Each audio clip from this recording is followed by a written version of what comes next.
इसलिए याद रखो और अपने मुकद्दर पे नाम करो कि वैसी हिंद के राजा हम सब के ख्वाजा अताए रसूल के बेटे का एक नाम है सैयद फैजानुल हुदा। अरे निस्बत भी मिली है तो चिश्ती, कादरी, फैजानी, एहसानी, शाकरी, और ये निस्बत कहीं किसी और की नहीं है, ये निस्बत मेरे ख्वाजा की निस्बत। अब हमारी जमात के खुतबा से, अइम्मा से, उलमा से सुन रखा है कि गरीब नवाज ने 90 लाख लोगों को कलमा पढ़ाया, इस्लाम में दाखिल फरमाया। मैं ये बताने नहीं आया।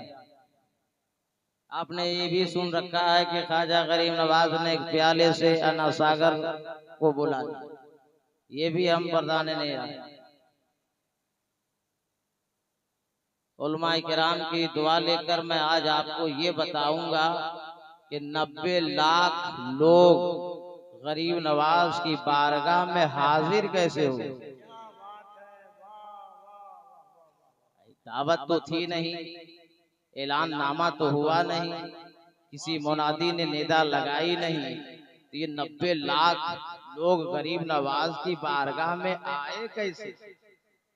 ये आप तक आपने सुन रखा है कि 90 लाख लोगों को गरीब नवाज ने कलमा पढ़ा दिया, अना सागर को प्याले में बुला लिया, ऊंट को बैठाया तो उठा ना सका, ना हम उठावेंगे ना बैठावेंगे, हम ये बतावेंगे कि 90 लोग आए कैसे।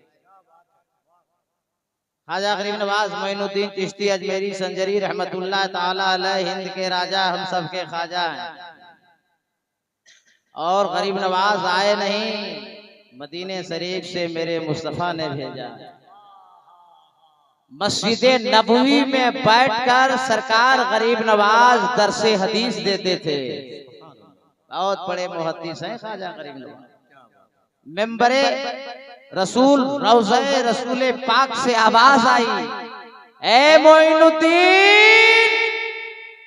पढ़ने पढ़ाने वालों में 4-5 मोइनुद्दीन थे, सब दौड़कर हाजिर हुए, या रसूल अल्लाह।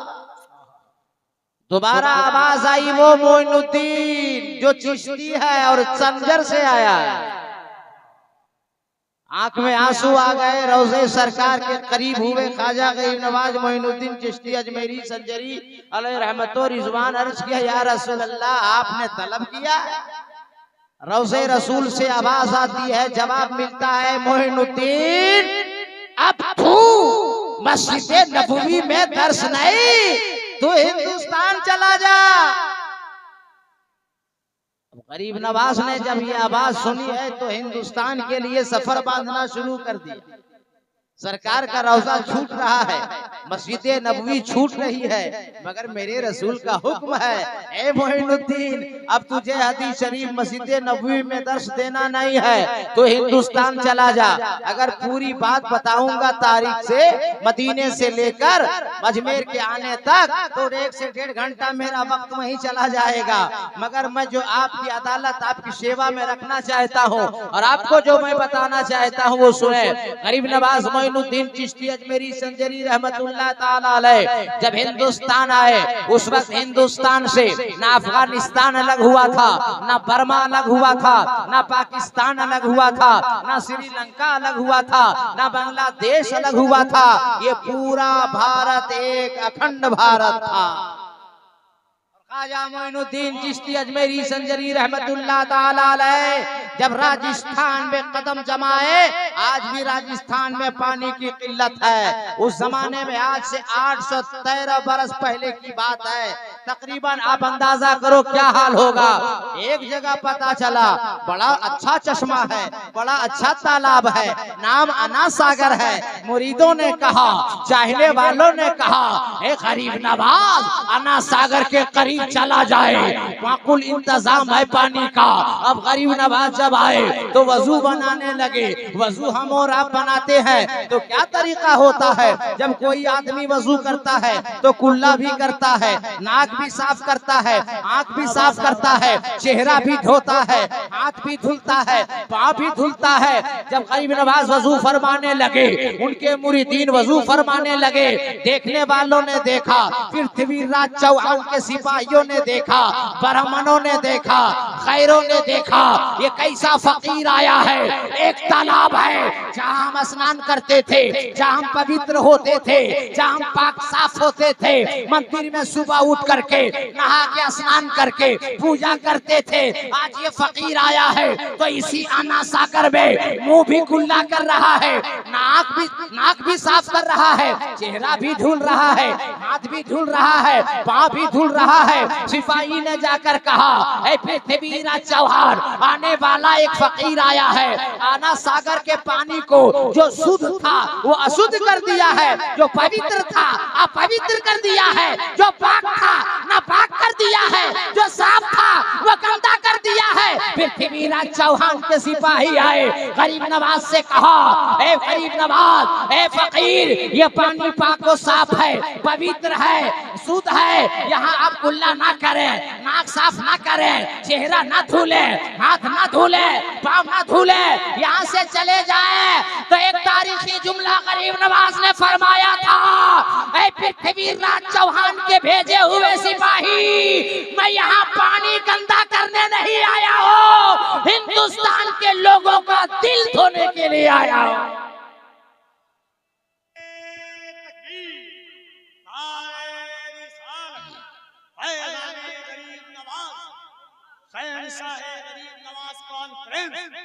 लेकिन पृथ्वीराज चौहान ने कहा कि फकीर तुझे मालूम नहीं, ये वो तालाब है, वो आना सागर है, सामने मंदिर देख रहे हैं, इसी तालाब में लोग स्नान करते हैं और सुबह सुबह जाके मंदिर में पूजा पुजारी करते हैं, इसलिए माफ कीजिए, यहाँ से चले जाइए, नाक साफ करना बंद कीजिए, कुल्ला करना बंद कीजिए, मुंह धोना बंद कीजिए, हाथ धोना बंद कीजिए, पाँव धोना बंद कीजिए। अल्लाह का वली किसी को तकलीफ देता नहीं है। कहा जब तुम लोग खुश हो तो मैं चला।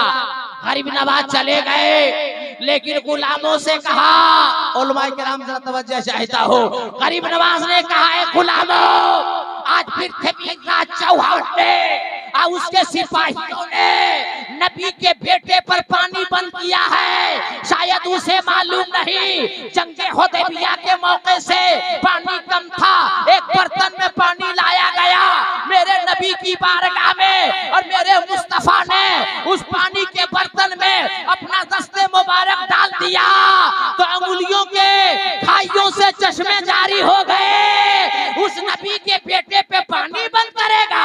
अरे मैं अताए रसूल हूँ, नबी ने भेजा है मस्जिद नबवी से, मदीने पाक से, मुझ पे आना सागर बंद करेगा?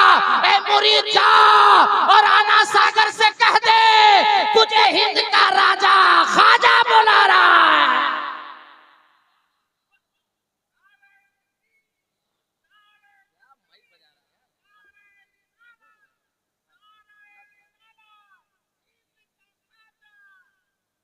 तकरीरें बहुत सुने होंगे आप, ये वाकया भी सुन लेंगे जो बताऊंगा, गौर से सुनिए, इंशाअल्लाह जिंदगी में इनकलाब पैदा हो जाए। अब जब पानी बुलाया, उलमा बैठे, पढ़े लिखे नकीब का नाम हजरत मौलाना कफील अहमद साहब जी, हजरत भी मौलाना फैजी साहब अल्लामा कादरी अलैहि रहमतुल रिजवान के शागिर्द हैं, और सरकार रिजवान हुदा कादरी रहमा का फैजान इन पे बरसता रहता है। और मौलाना दयान साहब हैं जितने पढ़े लिखे, में एक जुमला बोलना चाहता हूँ। पानी जब गरीब नवाज ने आना सागर से बुलाया, आज तक 813 बरस गुजर गए, साइंसदान परेशान है, कौन ऐसी मकनातीसी थी, कैचिंग पावर था, एक कटोरे में पूरा तालाब का पानी, मगर पानी बंद होने से और सूख जाने से जानवर भी प्यासे तड़पने लगे और बच्चे भी तड़पने लगे। एक मौरिख ने तो यहाँ तक लिखा, मैंने पढ़ा कि जिन औरतों के थनों में दूध था वो दूध भी सूख गया। इसलिए गरीब नवाज का हुक्म था ना, अताए रसूल का फरमान था ना। खुद पृथ्वीराज चौहान आया, हाथ जोड़ा और रोते रोते कहा, पापा गलती हो गई, अन्ना सागर में पानी वापिस कर दो, हम भी नहाए स्नान करें, पूजा करें और आप भी वजू बनाओ, नमाज पढ़ो, मगर पानी भेज दो। अरे जी लगा के बोलो या रसूल अल्लाह, और तड़प के या रसूल अल्लाह। अल्लाह का वली सब कुछ बर्दाश्त कर सकता है, मगर किसी की आंख में आंसू देख नहीं सकता। गरीब नवाज ने फरमाया, ए मुरीद जाओ और जिस प्याले में पूरा अन्ना सागर बंद है उसे जाकर अन्ना सागर में उठेल दो। जैसे पानी अन्ना सागर में उठेला, पूरा अन्ना सागर लबालब भर गया। अब जब सूरज निकला, तुलू हुआ, उदय हुआ, सूरज निकला और सारे ब्राह्मण, सारे खैर लोग, सारे हिंदू भाई जब अन्ना सागर में पवित्र होने के लिए, स्नान करने के लिए डुबकी लगाने लगे कि पूजा करने जाएंगे, जैसे प्याले से जब अन्ना सागर लौटा और अन्ना सागर में जितने लोग डुबकी लगाते रहे, डुबकी लगाकर जब बाहर निकला, दिन की दुनिया बदल गई। अब मंदिर की तरफ नहीं जा रहा है, बारगाहे गरीब नवाज में जा रहा है। एक नहाया है, गरीब नवाज की तरफ जा रहा है, जैसे दूसरा नहाया है, गरीब नवाज की बारगाह तरफ जा रहा है। अब पूजा करने कोई नहीं जा रहा है। देखते देखते हजारों की तादाद लाखों में बदल गई, लाखों की तादाद लाखों में आ गई, और देखते देखते 90,000 करोड़ों की तादाद जब एक महफिल में, एक अंजुमन में, एक बैठक में हद्दे निगाह 90 लाख लोग जमा हो गए, तब मेरे गरीब नवाज ने कहा, अब जोर से कलमा पढ़ लो और दाखिले इस्लाम हो जाओ। ये अन्ना सागर का पानी कटोरे से जब वापिस गया, जितने लोग नहाया सब गरीब नवाज की बारगाह तरफ चल पड़ा, वरना 90 लाख लोग आते कैसे?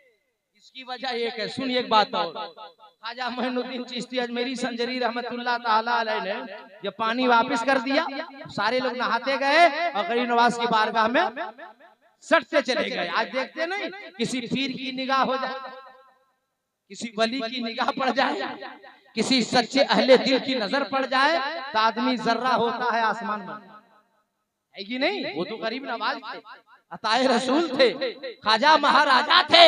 गरीब नवाज ने मुरीदों से कहा कि फजर का वक्त दाखिल हो गया, वजू बनाओ, अब नमाज अदा की जाएगी। सुभान अल्लाह। मगर किसी मुरीद से अताए रसूल ख्वाजा मोइनुद्दीन चिश्ती अजमेरी संजरी रहमतुल्लाह ताला अलैह ने नहीं कहा कि तुम आजान दो। बहुत नुक्ते की बात बता रहा हूँ, शायद जिंदगी में पहली बार सुने आप। खुद गरीब नवाज ने अन्ना सागर में वजू बनाया और वजू बनाने के बाद किसी मुरीद से नहीं कहा आजान दो, गरीब नवाज खुद आजान देने लगे। अल्लाहु अकबर, अल्लाहु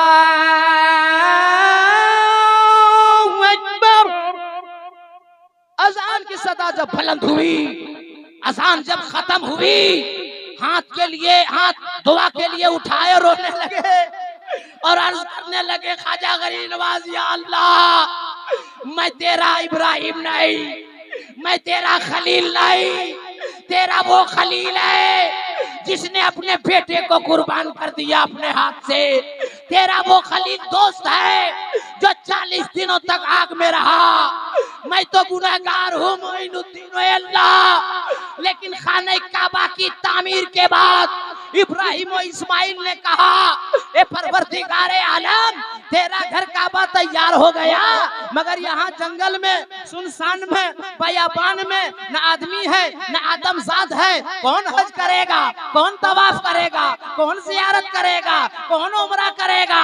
तो अल्लाह ने फरमाया, एक खलील इब्राहिम, बनाना तेरा काम था, आबाद करना मेरा काम है।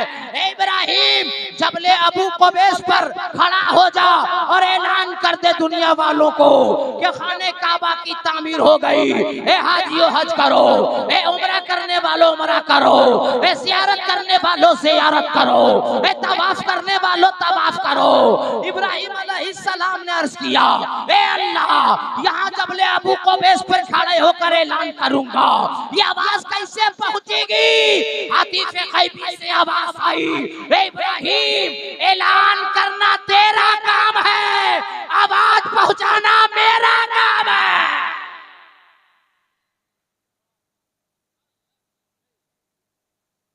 ख्वाजा मोइनुद्दीन चिश्ती अजमेरी संजरी रहमतुल्लाह ताला अलैह ने दुआ के लिए हाथ उठाए रो रहे, अल्लाह मैं तेरा इब्राहिम नहीं, तेरा खलील नहीं, मगर ए अल्लाह तेरा ये मोइनुद्दीन अना सागर से वजू बनाकर फजर की अजान दिया है और ये दुआ कर रहा है कि अल्लाह अब मोइनुद्दीन की अजान की आवाज को हिंदुस्तान के कोने कोने में पहुंचा दे।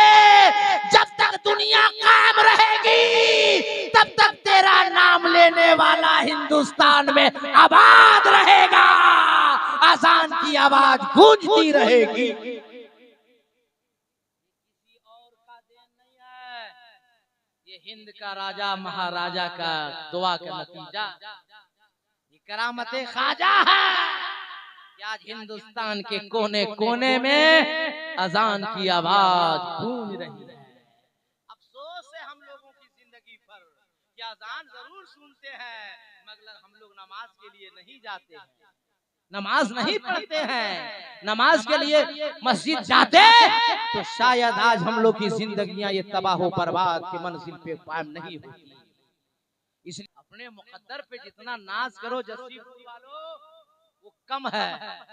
एक बात फिर तकरीर शुरू, मौलाना दयान साहब बोलने आए थे कि वो वाला सुनना चाहते, हमने मौलाना दयान ये वाला भी बता देना जरूरी है, इसलिए हर मौलाना पहले बताए कि ना ऊंट को उठावेंगे बैठावेंगे ना पानी बोला ना 90 लाख, हम तो ये बतावेंगे कि 90 लाख आए कैसे, है ना भाई।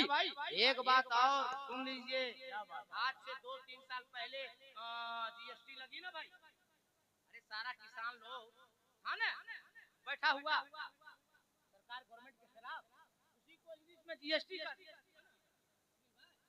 उस वक्त लगान इसको टैक्स कहते हैं और टैक्स लगा दिया था हिंदुस्तान का बादशाह। और बादशाह कौन था मालूम है? ख्वाजा शमसुद्दीन अल्तमश। और ख्वाजा शमसुद्दीन अल्तमश कौन है? ख्वाजा कुतुबुद्दीन के मुरीद। और ख्वाजा कुतुबुद्दीन कौन है? ख्वाजा गरीब नवाज के मुरीद और खलीफा। और एक लगान लगा दिया ख्वाजा शमसुद्दीन अल्तमश ने।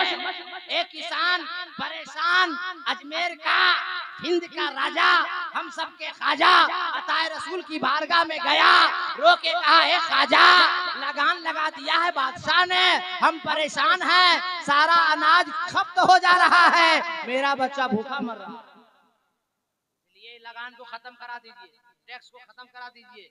गरीब नवाज ने फरमाया बैठ जाओ, नमाज अदा फरमाई और नमाज अदा फरमाने के बाद एक हाथ में मुसल्ला लिया और सीने से कुरान दबाया, हाथ में तस्बीह लिया और दरवाजा से बाहर निकल पड़े। उसके वो भी मुस्लिम किसान है, मुसलमान नहीं, गैर मुस्लिम है। कहा बाबा कहाँ जा रहे हैं? बोला तेरे काम के लिए दिल्ली जा रहा हूँ। अरे बोलो तड़प के सुभान अल्लाह। बोला तेरे काम के लिए दिल्ली जा रहा हूँ। अब बताइए तकरीबन 400 किलोमीटर अजमेर से दिल्ली, अभी ना ट्रेन है, अभी ना प्लेन है, अभी ना 4 व्हीलर है, अभी ना 2 व्हीलर है, उस वक्त तो रास्ता भी ना था, मखदूस रास्ता। गरीब नवाज चले और आने के बाद पैदल आने के बाद जब हिंदुस्तान का राजा महाराजा दिल्ली तशरीफ लाए तो कोहराम बपा हो गया। ख्वाजा शमसुद्दीन अल्तमश जो हिंदुस्तान का बादशाह है, अरे गरीब नवाज आ गए, ख्वाजा आ गए, अजमेर से बाबा आ गए, चारों दिल्ली तरफ कोहराम बपा हो गया। क्यों गरीब नवाज आ गए? क्यों गरीब नवाज आ गए? क्यों ख्वाजा गरीब नवाज आ गए? आखिर वजह क्या है? लोग आने के बाद उठ गए। ख्वाजा शमसुद्दीन अल्तमश पीएम की कुर्सी से बादशाह की कुर्सी से उठ गए।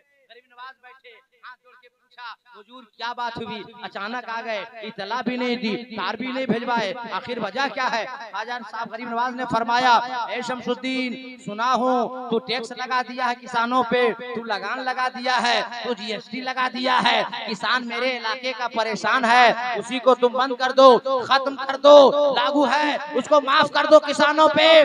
कहा मेरे ख्वाजा गरीब नवाज इतनी छोटी सी बात तहरीर में लिख के किसी की भेजवा दिए होते, तार भेजवा दिए होते, हम लगान खत्म कर देते।